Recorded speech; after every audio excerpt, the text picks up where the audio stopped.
صدر ذی وقار، حکم حضرات اور سامعین بزم، علامہ اقبال نے قوموں کے تاریخی فلسفے کو بیان کرتے ہوئے ایک بہت بہترین شعر کہا تھا۔ انہوں نے کہا، آئین نو سے ڈرنا طرز کہن پہ اڑنا، آئین نو سے ڈرنا طرز کہن پہ اڑنا، منزل یہی کٹھن ہے قوموں کی زندگی میں، یہ کاروان ہستی ہے تیز گام ایسا، یہ کاروان ہستی ہے تیز گام ایسا، قومیں کچل گئی ہیں اس کی روا روی میں۔ قوموں کی تاریخ میں بہت سے ایسے مراحل آتے ہیں جس میں انہیں جرأت کے ساتھ حکیمانہ پالیسی اختیار کرنی پڑتی ہیں، ورنہ فیصلہ لے چکنے والی قومیں فیصلہ نہ لینے والی قوموں کو بڑی بے دردی کے ساتھ روند کر آگے بڑھ جاتی ہیں۔ 16ویں 17ویں صدی میں جب مغرب اپنے ڈارک ایجز کی نیند سے بیدار ہو کر مشاہداتی علوم میں ترقی کر رہا تھا، اسی وقت عالم اسلام نے اس غلطی کا ارتکاب کیا کہ ان علوم سے پہلو تہی برتی اور استدلالی علوم پر اصرار جاری رکھا۔ نتیجتاً عالم مغرب باوجود عدم استحقاق کے دنیا کی قیادت کے سٹیج پر فائز ہو گیا اور عالم اسلام دریوزہ گری پر مجبور ہو گیا۔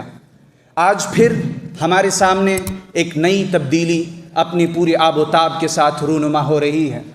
آج ہمیں فیصلہ کرنا ہے کہ کیا ہم ماضی کے تاریخ کے اس سبق کو فراموش کریں گے یا ہم اسے یاد رکھتے ہوئے ایک حکیمانہ پالیسی اختیار کر کے اے آئی کی افادیت کو ثابت کرتے ہوئے، اسے استعمال کرتے ہوئے ہم برق رفتاری کے ساتھ ترقی کی منازل طے کریں گے۔ اسی موقف کی تائید میں، جو کہ سراسر خیرخواہی اور امت کی نصیحت پر مبنی ہے، آج ہماری ٹیم یہ ثابت کرے گی کہ اے آئی یعنی آرٹیفیشیل انٹیلیجنس انسانیت کے لیے مفید ہے، جبکہ ہمارے فریق مخالف گزشتہ غلطی کو دہرانے یعنی اپنے انہی کوزوں میں بند رہنے والے موقف یعنی اے آئی انسانیت کے لیے مضر ہے، اس کو ثابت کرنے کی کوشش کرے گی۔ ہم اے آئی کے مختلف میدانوں میں صرف کے فوائد کا تجزیہ کریں گے۔ میں فرحان وسیم آپ کے سامنے آرٹیفیشیل انٹیلیجنس کے جو طبی یعنی میڈیکل فیلڈ میں فوائد ہیں اس پر گفتگو کریں گے۔ اسی طرح ہمارے دوسرے ساتھی تعلیم میں، تجارت میں، معیشت میں، اسی طرح حربی فنون میں آرٹیفیشیل انٹیلیجنس کے جو فوائد ہو سکتے ہیں اس پر محکم براہین و دلائل کے ساتھ واقعی گفتگو کریں گے۔ جہاں تک اب میں اپنے اصل موضوع پر آتا ہوں کہ طبی میدان میں آرٹیفیشیل انٹیلیجنس کے کیا فوائد ہیں۔ اس سے پہلے جب آپ ہاسپٹل جاتے تھے تو ایک وقت کا بڑا مرحلہ محض اپوائنٹمنٹ لینے اور اپنے ناموں کے اندراج کرانے میں درج ہوتا تھا، لیکن جب سے میڈیکل مشینری میں آرٹیفیشیل انٹیلیجنس کو انبلٹ کیا گیا ہے اور اسے داخل کیا گیا ہے، یہ پورا وقت بچتا ہے، جس کے نتیجے میں وہ وقت مریض کی کیئر میں اور اس کی صحتیابی پر توجہ صرف کرنے میں خرچ ہوتا ہے۔ یہ ایڈمنسٹریٹو یعنی تنظیمی امور میں اے آئی کے فوائد ہیں۔ دوسرے نمبر پر ڈائگنوسٹک جو فیلڈ ہے، جس میں آپ C T scan, M R I اور اسی طرح دیگر جو برقی تصاویر کے ذریعے کسی مریض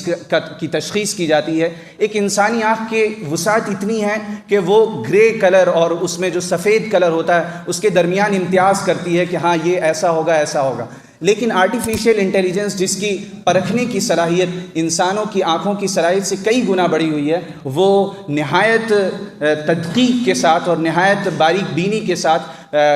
کینسر اور دیگر جتنی چیزیں ہوتی ہیں اسے بہت ارلی سٹیجز میں لرن کر لیتی ہے اور اسے بتا دیتی ہے۔ لہٰذا تحقیقات بتاتی ہیں کہ 15% سے زائد غلطیوں کا تدارک کیا گیا ہے جو پہلے ہوا کرتی تھی کینسر کی تشخیص میں۔ یہ ڈائگنوسٹک کی فیلڈ میں اے آئی کے فوائد ہیں۔ نمبر 3، اب روبوٹک سرجری آ گئی ہیں۔ انسان چونکہ جذبات بھی رکھتا ہے، انسان تھکتا بھی ہے، انسان بہت سی کمزوریوں کا پتلا ہے، لیکن اے آئی کے اندر وہ کمزوریاں نہیں ہیں۔ لہٰذا جب روبوٹک سرجری جس میں اے آئی بیسڈ روبوٹک سرجری ہے، جبکہ اس کے اوپر ایک سرجن بطور نگران مسلط ہوتا ہے، وہ ساری کمیاں جو ایک آرٹیفیشیل انٹیلیجنس سے پہلے ہوا کرتی تھی اس کی تلافی بھی کر لی گئی ہے۔ پھر اسی طرح جب آرٹیفیشیل انٹیلیجنس کو ہم پورے ملک یا اسی طرح لوگوں کی جو طبی حالات ہیں ان کا ڈیٹا ہم فراہم کرتے ہیں تو انسان ایک بڑا ڈیٹا تجزیہ نہیں کر سکتا، وہ چند پیجز پڑھے گا اور اس کے بعد اس کی آنکھیں بند پڑھنے لگیں گی، لیکن آرٹیفیشیل انٹیلیجنس ایک بڑے ڈیٹا کا تجزیہ کر سکتا ہے اور اس کو پھر انالائز کر کے کسی مہاماری کے آنے سے پہلے ہی اس کی اطلاع کر سکتا ہے۔ الغرض آرٹیفیشیل انٹیلیجنس نے طبی میدان میں ایک انقلاب پیدا کر دیا، اور سب کو معلوم ہے کہ شریعت کے نظر میں جو مقاصد خمسہ ہیں اس میں دوسری چیز حفاظت نفس ہے، تو جو چیز نفس کی حفاظت کر رہی ہو اس کی اہمیت کا ادراک کرنا کوئی دشوار امر نہیں ہے۔